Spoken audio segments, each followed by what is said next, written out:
నమస్తే అందరికీ. రోజు మనం భగవద్గీతలో మొదటి అధ్యాయం యొక్క 5వ శ్లోకం గురించి తెలుసుకుందాం. దృష్టకేతు శక్తితాన కాశీరాజస్య వీర్యవన్ పురుజిత కుంతిభోజస్య శైభస్య నారపుంగవాహ. ఈ శ్లోకంలో దుర్యోధనుడు తన గురువైన ద్రోణాచార్యుడికి వివరిస్తూ ఉంటాడంట. యుద్ధ భూమిలో పాండవుల వైపు ఎవరెవరు ఉన్నారు, ఎటువంటి యోధులు ఉన్నారని చెప్పి వివరిస్తూ ఉంటారు ఈ శ్లోకంలో. 5వ శ్లోకంలో 6వ శ్లోకంలో కూడా అలానే వివరిస్తూ ఉంటారు.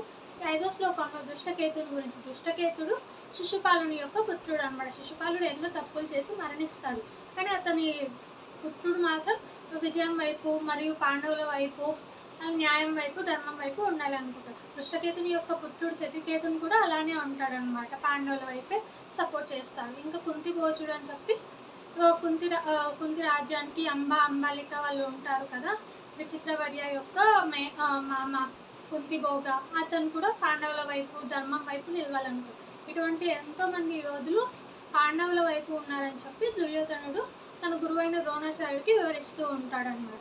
అది ఈ శ్లోకం యొక్క భావం. హరే కృష్ణ.